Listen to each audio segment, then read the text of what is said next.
சிரிங்கயா சிரிங்கயா.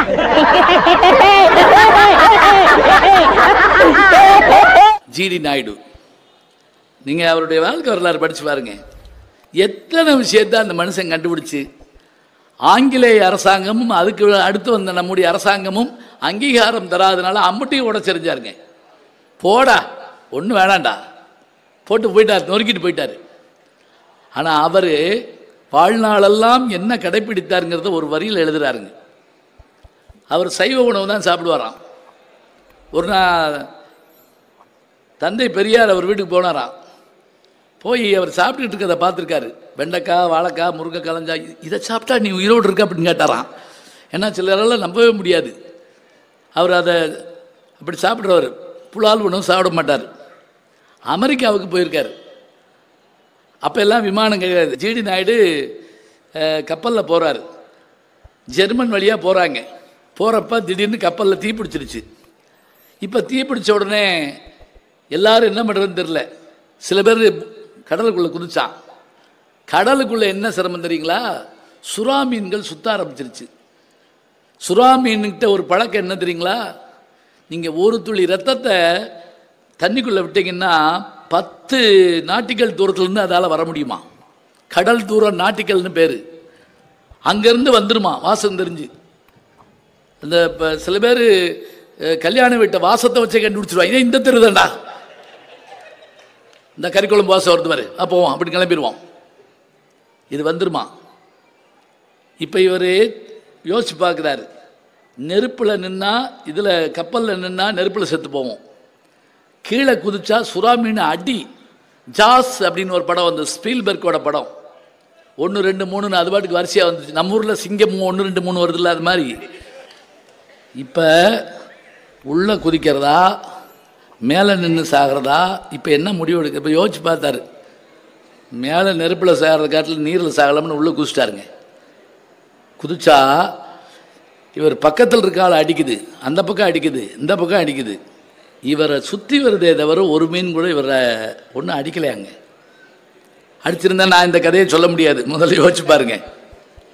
அவர் அப்போ சொல்கிறாருங்க, என்னை ஏன் அந்த மீன் வந்து ஒன்றும் செய்யலைன்னு நான் கண்டுபிடிச்சேன் தெரியுமா? திருவள்ளுவர் எழுதின திருக்குறள் எனக்கு ஞாபகம் வந்தது. சாக போகிறவங்க நேரத்தில் ஞாபகம் சொல்கிறாரு பாருங்க. சாவு தன்னை சூழ்ந்திருக்குது. அப்போ சொல்கிறாரு, வாழ்நாளெல்லாம் எவன் ஒருவன் பிற உயிர்களுக்கு துன்பம் தராமல் பிற உயிர்களை கொல்லாமல் இருக்கிறானோ அவனை அவையெல்லாம் சுற்றி வந்து வணங்கும் என்று திருவள்ளுவருடைய திருக்குறள் எனக்கு நினைவுக்கு வந்தது. கொல்லான் புலால் மறுத்தானை கைகூப்பி எல்லா உயிரும் தொழும். பாருங்க, இது நமக்கு பாடத்தில் இருந்துச்சுல்ல. இந்த யாராவது சொல்லிக் கொடுத்தாங்களா?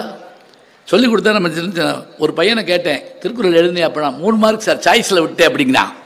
திருவள்ளுவர் சாய்ஸில் போயிட்டுருக்காரு. சாய்ஸில் விடுறதுக்காக அவர் சொன்னார், இல்லையே, அது எவ்வளவு ஆச்சரியமான நூல், அது எத்தனை பெருமையுடையது. என்ன வெடி விடுறாங்க? முடிஞ்சிருச்சா? இந்த டைம் முடிஞ்சுன்னா அப்படி ஏதாவது சொல்கிறவாங்களா? ஏன்னா சில சமயம் நேரம் முடிஞ்சுன்னு சொல்ல முடியாது. வெளியே தானா? சரி சரி. இல்லை அங்கே போய் வெடி விட சொன்னீங்களான்னு கேட்டேன். அது கொண்டு நான் பேசுனதை கேட்டு கொண்டாடுறாங்களாம். நண்பன் யாருன்னு கேட்டாங்க. திருவள்ளுவர் சொன்னார், இந்தவர் நீ எல்லாரையும் நண்பன் சொல்லாத, நண்பேண்டா அப்படிலாம் பேசிட்டு தெரியாத. உனக்கு கஷ்டம் வர்றப்ப உன் நண்பன் எவ்வளவு தூரத்தில் இருக்கான்னு பார்த்துக்கோ. அதை வச்சு அவனை நீ நண்பனாக தேர்ந்தெடு. ஃபோன் பண்ணி அவசரமாக, யா 50,000 ரூபா கட்டணும், இப்போ வீடு ஜப்திங்கிறாங்க, நேற்றே கேட்டுக்கப்படாதா? சில பேர் இந்தவாரு போன வாரம் பேசிகிட்டு இருந்தேல, ஏய் இன்னைக்கு தாயா இது வந்திருக்கு, போன வாரம் கேட்டுருந்தா கொடுத்துருப்பேன்ல. இந்த கொடுக்காதவன் என்ன வேணாலும் சொல்லுவேன். பார்த்துருக்கீங்களா? இந்த இறந்த வீட்டில் சில பேர் உட்காந்து பேசிகிட்டு இருப்பான்ல. காலையில் பார்த்தேன், இப்போ தாங்க செத்தாரு. நேற்று பார்த்தேன், ஏய் இப்போ தான் செத்தா இருக்கிறேன், அப்புறம் நேற்று பார்த்தேன். என்னங்க போன மாதம் பார்த்தேன். ஐயா பேசாமல் உட்காரு, பேசாமல் உனக்கு பதில் சொல்லி எனக்கு கொஞ்சம் ஓம் போட்டிருக்கு. இப்போ நண்பர்களை சொல்கிறாரு, நமக்கு ஏதாவது கஷ்டம்னு வந்தால் அப்போ அவன் என்ன செய்கிறான்னு நீ பாரு. இப்படி நம்ம 4 பேர்த்த கேட்டுக்கிட்டு இருக்க நேரத்தில் ஒரு ஃபோன் வருங்க. என்னடா என்ன பண்ணுற ஒரு நண்பன் கேட்பான். ஒன்றும் இல்லை, இப்போ காலையிலேருந்து பணத்துக்கு அலையிறேன், ஒருத்தரும் தரல. ஒன்றாலே வேணாம், நான் போய் கட்டிட்டேன். என்ன பேசாமரு, நான் கேள்விப்பட்டேன் நீ கேட்டுக்கிட்டு இருக்கேன்னு, நானே போய் கட்டிட்டேன், எவனும் வந்து உன்கிட்ட கேட்க மாட்டான். படுறா பேச, டே பேசாம ஐயி போனேன். இவன் யாருங்க?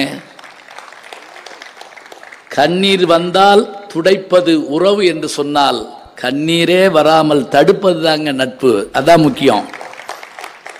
என் நண்பர் ஒருத்தர் சொன்னார், தீ நட்புனா என்னன்னு கேட்டேன் நான். ரொம்ப சிம்பிள். சிகரெட் குடிச்சிட்டு இருக்காருல்ல, அவர்கிட்ட போய் வாங்கி தீப்பெட்டி வாங்கி பொருத்தி வச்சோம்னா அதை இதுக்கு பேர் தீ நட்பா? அது நியாயமான தீ நட்பு தான். ஆனால் அப்படி இல்லை தீ நட்பு. தீமை வரக்கூடாது.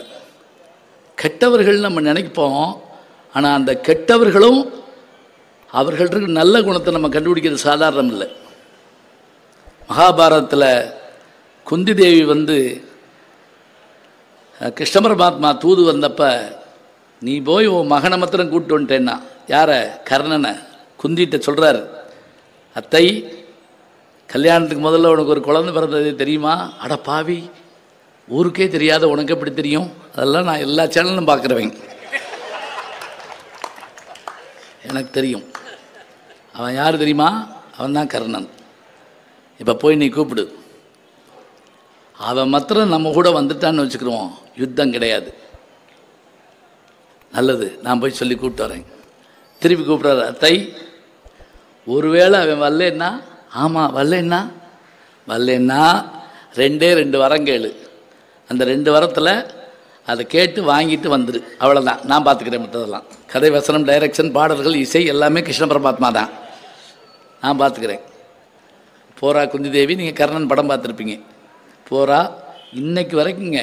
குந்தின்னா எம்வி ராஜம்மா, கர்ணன்னா சிவாஜி. நமக்கு தெரிஞ்சு அப்படியான ஒரு ஆச்சரியம். வந்து அந்த அம்மா புடவையெல்லாம் எடுத்து கட்டி மகன்தான்னு சொல்லி அழுது முடிச்ச பிறகு, உங்ககிட்ட 2 வரம் கேட்க வந்தேங்குது அந்த அம்மா. அந்த உலகத்திலேயே 2 வரம் தான் கொடூரமானது. காஞ்சிபுரம் தர்மாவரம் சொல்லப்படாது. ஒரு கணவன் கேட்டானா, ஒரு மனைவி வந்து கணவன் பேப்பர் படிச்சுட்டு இருந்திருக்காரு, போன உடனே கேட்டாலாம், எங்கே? காஞ்சிபுரம், தர்மாவரம், ஆரணி, பனாரஸு, சின்னாலப்பட்டு, இந்த ஊரெல்லாம் நினச்ச உடனே உங்களுக்கு என்ன ஞாபகம் வருது? யாரை? புருஷனை கேட்குறா. காஞ்சிபுரம், தர்மாவரம், ஆரணி, பனாரஸு, சின்னாலப்பட்டு, இந்த ஊரெல்லாம் நினச்ச உடனே உங்களுக்கு என்ன ஞாபகம் வருது? அவன் சொன்னான், இதெல்லாம் நினச்ச உடனே பழனி, திருப்பதி, திருச்செந்தூர், ஸ்ரீரங்கம். அந்த அம்மா கேட்டதெல்லாம் பட்டு, இவன் சொன்னதெல்லாம் மொட்டை. உனக்கு பட்டு, எனக்கு மொட்டை. இங்கே 2 வரம் கேட்குறா. என்ன வரம்? முதல்ல நீ என் கூட வான்னு கேட்டா. அவன் சொன்னால் வர முடியாதுமா அப்படின்னா. ஏன் வர முடியாது? அப்போ கர்ணன் பேசுகிற பேச்சு பாரதம் முழுவதும் அப்படியே சுருக்கமாக கொடுப்பாங்க. துரியோதனை விட்டுட்டு நீ வர சொல்கிறியே, 4 பேரால் கைவிடப்பட்டவன் உலகத்தில் கர்ணன் மட்டும்தான். தெரியுமா உங்களுக்கு? மாதா, பிதா, குரு, தெய்வம், 4 பேர் தான் ஒரு ஆளை காப்பாற்றணும். 4 பேரும் கைவிடப்பட்ட ஆளு கர்ணன். பெத்தவனே தூக்கி போட்டா. அப்பா சூரியன் கவனிக்கவே இல்லை. 1000 கரங்கள் நீட்டி அணைக்கின்ற தாயே போற்றின்னு கர்ணனில் வரும் இல்லையா? பார்க்கல. குருநாதர் பரசுராமர்கிட்ட போய் பாடம் கேட்ட உடனே சாதியை மாற்றி சொல்லிட்டாருன்னு சொல்லி, படித்ததெல்லாம் உனக்கு பரிச்சை எப்போ மறந்து போட்டார். அந்த சாபம் தாங்க இன்னைக்கு மாணவர்களுக்கு பலிக்குது. சில பேர் கொஸ்டின் பேப்பர் வாங்கினோடனே கண்டுபிடிப்பான் தெரியுமா? ஃபெயிலு பார்த்தோன்னே கண்டுபிடிச்சிருவாங்க. அதில் போய் ரீவேலியூஷனுக்கு பணம் கட்டுவாங்க. அதில் அது ரொம்ப கொடுமை. அவன் மனச்சாட்சிப்படி அவனுக்கு ஃபெயில்னு தெரியும். அவங்க அப்பாட்ட வேணா சொல்லுவேன், வேணா ரீவேலியூஷன் பணம் கட்டுவோமா? என்னத்தை சொல்கிறது? எந்த நம்பிக்கையில் அவன் எப்படி சொல்கிறான்? என் நண்பர் ஒரு தடவை சொன்னார், இந்த பேப்பர் திருத்துறப்ப சென்ட்ரல் வேல்யூவேஷன் வைப்போம், மொத்தமாக உட்காந்து பேப்பர் திருத்துறது. சில நேரங்களில் குழப்படி ஆயிரும். இது உண்மையாக பொய்யான்னு எனக்கு தெரில. அவர் சொன்னார், எல்லோரும் பேப்பர் திருத்திக்கிட்டு இருந்திருக்காங்க.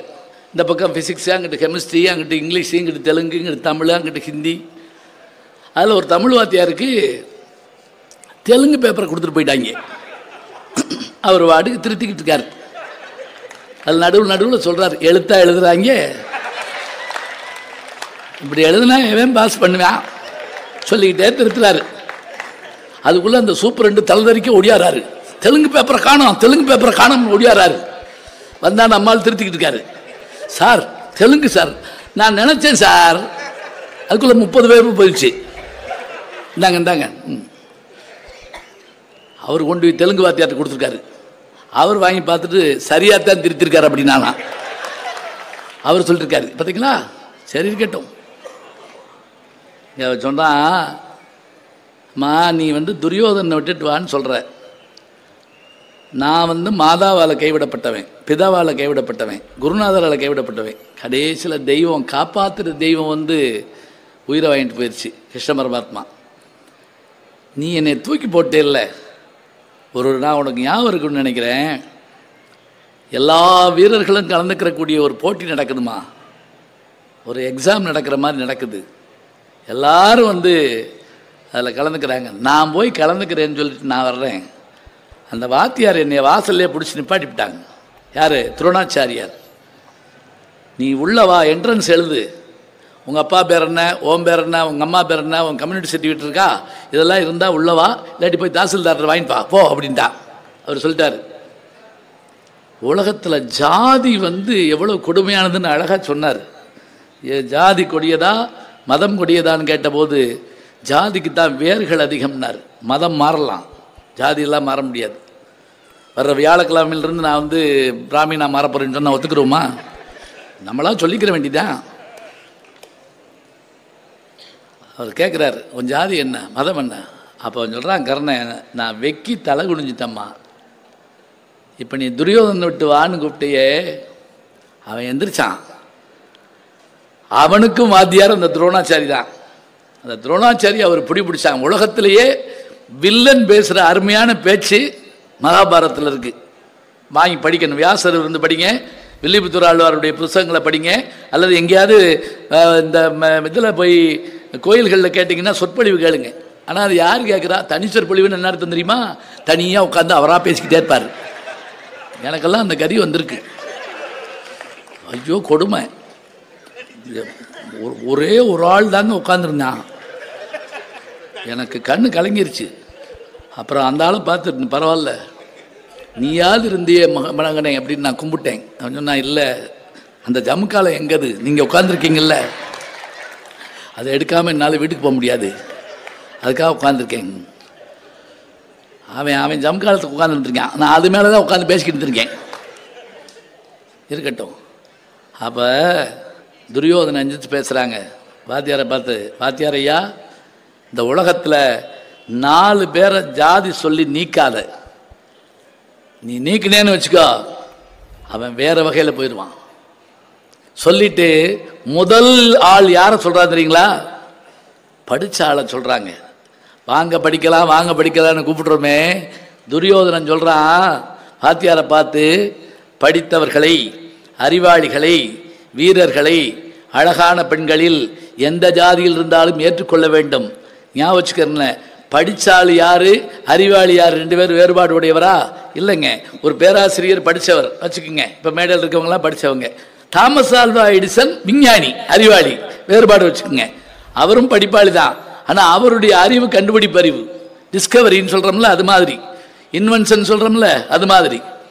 இப்போ அவர் சொல்கிறான், இந்த உலகத்தில் 4 பேரை ஜாதி சொல்லி இது பண்ணாத. யாராவது நம்ம ஊரில் அயல் நாட்டுக்காரன் படையெடுத்துட்டு வந்தா நம்ம சாதிக்காரன் நான் வாடான்னு சொல்ல மாட்டோம். இந்தியர்களே ஒன்று சேருங்கள் அப்படித்தானே சொல்கிறோம். அப்போ வீரத்தில் ஒதுக்கக்கூடாது, அழகுல ஒதுக்கக்கூடாது சொல்லிட்டே வர்றாங்க. கற்றவர்க்கும் நல நிறைந்த கண்ணியர்க்கும் வன்மைகை, வில்லி பாரதம். கற்றவர்க்கும் நல நிறைந்த கண்ணியர்க்கும் வன்மைகை, உற்றவர்க்கும் வீரரன் உயர்ந்தவர்க்கும் வாழ்வுடை, கொற்றவர்க்கு உண்மையான கோதில் ஞான சரிதர, நற்றவர்க்கு ஒன்று சாதி நன்மை தீமை இல்லையால். வாத்தியாருக்கு பாடம் சொல்லி கொடுத்தவன் துரியோதனை. சொல்லிட்டு யார் யாரெல்லாம் எங்க பிறந்தாலும் உனக்கு தெரியுமா ஐயா? வாத்தியாரை கேட்கிறான். அறிபிறந்த தன்று தூணில் அரணும் வேயிலாயினான், பறவை உண்ட முனிவனும் பரத்து வாசமைந்தனும். அரி பிறந்தது அன்று திருமால் தூணை பிளந்துக்கிட்டு வந்தான். அப்ப அவங்க அம்மாவாது? நெற்றிக்கண்ணில் தோன்றினா முருகன், அவனுடைய தாயாராது? மூங்கில்ல தோன்றினா அவன். கடைசியா சொன்னா நீ எங்கே பிறந்தேன்னு உனக்கு மறந்து வச்சாங்கிறா துரோணாச்சாரியார். அவன் துரோணாச்சாரியார் யார் தெரியுங்களா? கும்பமுனின்னு நம்ம சொல்கிறோம்ல, அது மாதிரி முதல் டெஸ்ட் டியூப் பேபி அந்த ஆள் தாங்க. தெரியுமா உங்களுக்கு? துரோணாச்சாரியார் முதல் டெஸ்ட் டியூப் பேபி. சொல்லி அங்க தேசத்துக்கு என்னை அதிபதியாக்கி இன்று முதல் நீ சத்திரியன் என்று சொன்னவனை ஆமா விட்டுட்டு வர சொல்ற. அடுத்த கேள்வி கேட்டாங்க. ஒரு நாள் நான் அவன் வீட்டில் உட்காந்து சொக்கட்டா ஆடிக்கிட்டு இருக்கேன். நான் உள்ளே பார்த்து உட்காந்துருக்கேன். அவன் மனைவி பானுமதி வெளியே பார்த்து உட்காந்துருக்காங்க வாசல் புறத்தை. அந்நேரம் என் நண்பன் வந்துட்டான். கணவன் வர்றானேன்னு சொல்லிட்டு அந்த பெண் அரசி, ஞாபகம் வச்சுக்கோங்க, நண்பனுடைய மனைவி அரசி எந்திரிச்சா, நான் தோக்கிற பயத்தில் எந்திரிக்கிறதாக நினச்சிட்டு அவருடைய இடுப்பில் இருந்த மேகலையை அப்படி பிடிச்சி இழுத்துட்டேன். அந்த முத்தும் அப்படி உதிர்ந்து ஓடுது, முத்துகள்லாம் சிதறி ஓடுது, பவளங்கள்லாம் சிதறி ஓடுது. அவள் அச்சத்தோடு நிற்கிறா. இடுப்பில் கை வச்சுட்டேன், சிதறி ஓடுது. கணவன் நிற்கிறான். நான் திரும்பி பார்த்து நான் அப்படி நின்றுட்டேன். இப்போ நல்லா கவனிச்சுக்கோங்க, அவன் என்ன ரியாக்ட் பண்ணாலும் பயமாத்தான் இருக்கும். பரவாயில்ல அப்படின்னா என்ன இருக்கும்? இது எவ்வளவு நாளாக நடக்குது, எப்படி இருக்கும்? என்னென்ன நீங்கள் இந்த ஃபில்லிங் பிளான்ஸில் என்னென்ன போடலாம். அவன் என்ன சொன்னானா, அந்த இவங்க ரெண்டு பேர்த்தையும் பார்த்து, சிதறிய முத்துக்களை எடுக்கவோ கோக்கவோ அப்படின்னு கேட்டானா. எடுக்கவோ சரி, கோக்கவோவில் என்னத்தை பெருசாக செஞ்சுவிட்டோம். கோக்கவோன்னு என்ன தெரியுங்களா? இப்போ ஊசி இருக்குது. இந்த ஊசியில் நூல் கோக்கிறதா இருந்தால் கொஞ்சம் நிதானமாக இருந்தால் தான் கோக்க முடியும். ஒரு தண்ணி வண்டி கையில் ஊசியை கொடுத்து பாருங்க, போத இறங்குமே தவிர ஊசி நூல் உள்ளே போகாது. ஒரு பாட்டி நூல் கோர்த்துக்கிட்டு இருந்திருக்கு ஊசியில், அரை மணி நேரமாக கோக்க முடியல. அவங்க தாத்தா அங்கேருந்து வந்தார். யார்? அந்த பாட்டியோட புருஷன். அது ஒரு 10 வயசு கூட. லூசா நீயே கொண்டா வாங்கி அவர் கோர்த்துக்கிட்டு இருந்திருக்காரு. அப்புறம் பேரை வந்து சத்தம் போட்டிருக்கான். தாத்தா ஊசி விழுந்து 10 நிமிஷம் ஆச்சு, வெறுங்கையில் கோத்துக்கிட்டு இருக்கான். அந்த அம்மாவது ஊசியில் கோத்துக்கிட்டு இருந்திருக்கா, இந்த ஆள் வெறுங்கையில் கோத்துக்கிட்டு இருந்திருக்கான். அவன் சொல்கிறான், கோக்க ஓணும் என்ன தெரியுமா, நான் பதட்டமடையலை, அந்த துவாரம் என் கண்ணுக்கு தெரியும், இந்த நூலை அதற்குள் சேர்க்கின்ற அளவுக்கு நான் நிதானமாக இருக்கிறேனடா என்று சொன்ன துரியோதனை விட்டா வர சொல்ற. என்னத்தை சொல்ல? சரி வர வேணாம், பரவாயில்ல நான் போகிறேன். அப்போ இவன் கேட்டான், எனக்கு 2 வரம் தருவியா அப்படின்னு கேட்டான். குந்திக்கு அப்படியே திக்குன்னு போச்சு. சிலபஸில் இல்லாத பாடம். அவர் சொல்லி கொடுத்தபடி எல்லாம் செஞ்சாச்சு. அவன் என்ன 2 வரம் கேட்டால் தெரியுமா? யுத்தத்தில் அர்ஜுனனை தவிர வேறு எவனோடையும் நீ போரிடக்கூடாது. உங்ககிட்ட நாகாஸ்திரம்னு ஒன்று இருக்குது, அந்த நாகாஸ்திரத்தை அர்ஜுனன் மேலே ஒரு தடவைக்கு மேலே போடக்கூடாது. சரி, இப்போ இவன் 2 வரம் கேட்டான். என்ன 2 வரம்? நான் தான் உன் மகங்கிறத யுத்தம் முடிகிற வரைக்கும் சொல்லாத. கடைசியாக ஒரு வார்த்தை சொன்னாங்க. எப்படி தெரியுங்களா? ஒருவேளை நான் செத்து போயிட்டா, நல்லா ஞாபகம் வச்சுக்கோங்க, சாக போகிறோம்னு தெரிஞ்சு போன உலகத்தில் 2 பேர், ஒருத்தன் கர்ணன், இன்னொருத்தன் கும்பகர்ணங்க, திரும்பி வரமாட்டோம்னு தெரிஞ்சு போனவங்க. அப்படி நான் இறந்துட்டா அன்னைக்கு என்னை மடியில் போட்டு அழுவையா அப்படின்னு கேட்டான். கதறிட்டா பாவம். அதே மாதிரி 17ஆம் நாள் போர் சர்க்கத்தில் அவன் இறந்த போது அன்னைக்கு யுத்தம் நிறுத்தப்படுதுங்க. 2 பக்கத்துலேயும் அழுதாங்க. இங்கிட்டு பாண்டவர்கள் அழுகிறான் தெரிஞ்சு, இங்கிட்டு கௌரவர்கள், துரியோதனை அன்னைக்கே செத்துட்டான். அப்படி அழுதுட்டு இதை திருவள்ளுவர் சொல்கிறார், உலகத்திலேயே சிறந்த சாவு எது தெரியுமா? நம்மை வளர்த்தவர்களுடைய கண்ணீர் நம் உடம்பின் மீது படுமாறு நம் உயிர் பிரிய வேண்டுமா? புறந்தார்கன் நீர்மல்கச் சாகிற்பின் சாக்காடு இறந்து கோட்டக்க துடைத்து, அதை பிச்சை எடுத்தாவது பெற்றுக்கொள்ள அப்படிங்கிறார். எல்லாம் நம்ம விஷயங்களில் இருக்குதுங்க. நம்மகிட்ட இருக்கக்கூடிய அளவுக்கு பொக்கிஷங்கள் எங்கே இருக்குது சொல்லுங்கள் பார்க்கலாம். நான் ஆங்கிலம் படிக்கக்கூடாதுன்னா, வேறு மொழி படிக்கக்கூடாதுன்னு சொல்ல மாட்டேங்க. எல்லா மொழியும் படிக்கணும். எட்டயபுரத்தில் பிறந்ததால் தமிழ் பாரதிக்கு, காசி பாளையங்கோட்டையில் படித்ததால் ஆங்கிலம், காசியில் 4 ஆண்டு இருந்ததால் ஹிந்தி சம்ஸ்கிருதம், பாண்டிச்சேரியில் 1908 18 வரைக்கும் இருந்ததால் பிரெஞ்சு, மலையாளம், கன்னடம், தெலுங்கு 11 மொழி தெரிஞ்சவன் பாரதி. ஆனால் என்ன சொன்னா, யாம் அறிந்த மொழிகளிலே தமிழ் மொழி போல் இனிதாவது எங்கும் காணும்னு சொன்னா. அப்படியான தன்மை இதில் எல்லாம் இருக்குது. உலகத்திலேயே மிகப்பெரிய கடற்படை வைத்திருந்தவன் யார் தெரியுங்களா? ராஜராஜ சோழனும் ராஜேந்திர சோழனும். எங்க ஒரு கடலுக்குள்ளே போகிற கப்பலில் படை வச்சிருக்கிறாருன்னா அவனை எவ்வளோ பேர்த்துக்கு சோறாக்கணும், எவ்வளோ பேர்த்துக்கு தண்ணி வேணும், எவ்வளோ பேருக்கு ஆயுதம் இருக்கணும், அவனுக்கு உடம்பு முடியாமல் போச்சுன்னா வைத்தியர் எவ்வளோ பேர் இருக்கணும். இவ்வளவு வைத்து கொண்டு நாடுகள் மீது படையெடுத்து போனான் தமிழன் 10ஆம் நூற்றாண்டில் 11ஆம் நூற்றாண்டுன்னு சொன்னால் அவன் பேர் வைக்க மாட்டேங்கிறாங்க. அதான் பெரிய ஆச்சரியம். நமக்கு பெரிய கொடுமை என்ன தெரியுங்களா? வடநாட்டு பேர்கள்லாம் எடுத்து நம்ம வச்சுக்கிறோம். எங்கே நீங்கள் வடநாட்டில் போய் சொல்லுங்கப்பா, அப்போ எங்கேயாவது ஒரு பாரதி பேர் வச்சுருக்காங்களா? ஒரு வஉசியினுடைய பேர் இருக்கா? கிடையாது. நமக்கு என்ன பெருமை தெரியுமா? வளர்த்தா கூட உள்நாட்டு நாய் வளர்க்கப்படாது. நம்ம ஒரு வீட்டில் பார்த்தேன், உருண்டையாக ஒரு நாய். கடிக்குமான்னு கேட்டேன், கடிக்காதுன்ட்டாங்க. குலைக்குமான்னு கேட்டேன், குலைக்காதுன்ட்டாங்க. அந்த நாய் வச்சுருக்கான்.